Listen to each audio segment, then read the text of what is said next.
Ang lulutuin natin ngayon ay ginisang upo na may sardinas at sotanghon. Ang mga sangkap na kailangan natin, of course, meron yung upo, then bawang, sibuyas, kamatis, sardinas, upo, at sotanghon.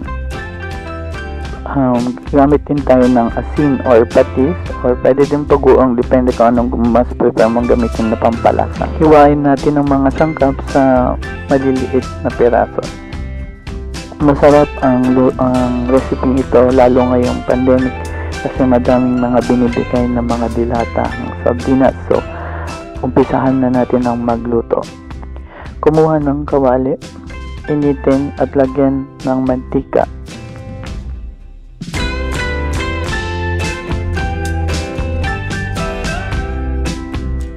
Igisa natin or saute the garlic and onion. So, ang ginamit kong onion is onion leeks kasi madami kami dito sa kusina. So, gagamitin natin onion leeks.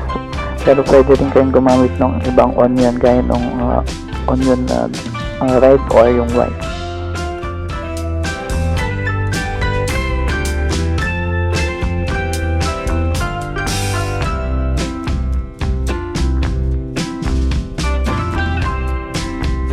Kapag luto ng ating bawang at sibuyas, ang isusunod naman nating ilagay ay yung kamatis.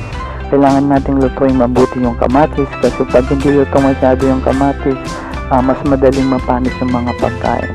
Kaya din ng onion, pag hindi lutong-luto ang onion at ilagay mo na yung mga ibang sangkap, mas madali siyang mapanis.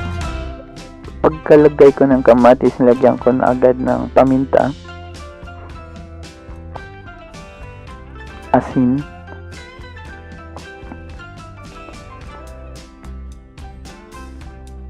at patis.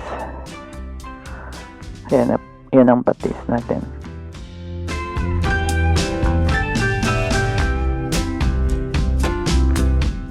After natin ilagay, so make sure na haluin natin para yung lasa ma-incorporate siya.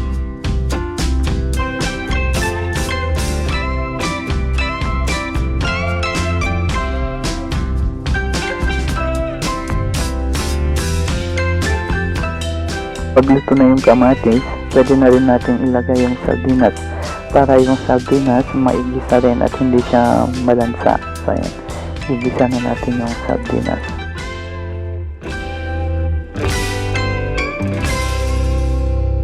Haluin mo mabuti. Pwede kayong maglagay ng mga betchin, food additives kung gusto mo, pero optional lang naman yan.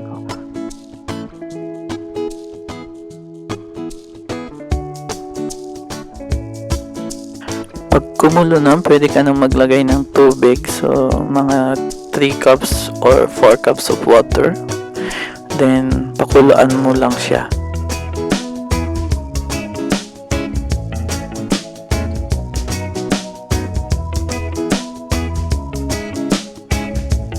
Pag kumukulo na, pwede na nating ilagay yung upo. And so, lulutuin natin muna yung upo ng mga 10 minutes kasi madali lang naman maluto yung upo. Sa probinsya, mura lang ang upo. So, yung mga kapitbahay mo, kung may time sila, pwede ka pang humingi. Pero usually, ang upo is mga 20 siguro, may mabibili ka na. Then, kapag walang sardinas, pwede mo din naman lagyan ng igisa mo lang sa kamatis, bawang at sibuyas.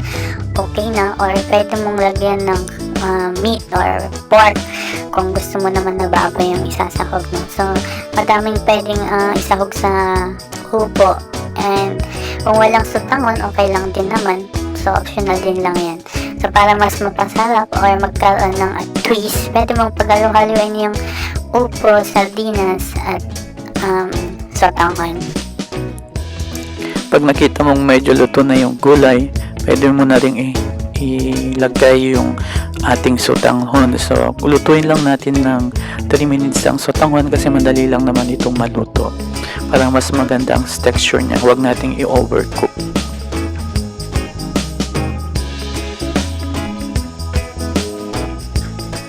Yan, tapos ng ating niluto, so pwede na nating i-serve. So, subukan nyo din itong lutuin sa inyong mga bahay-bahay at i-serve sa inyong pamilya.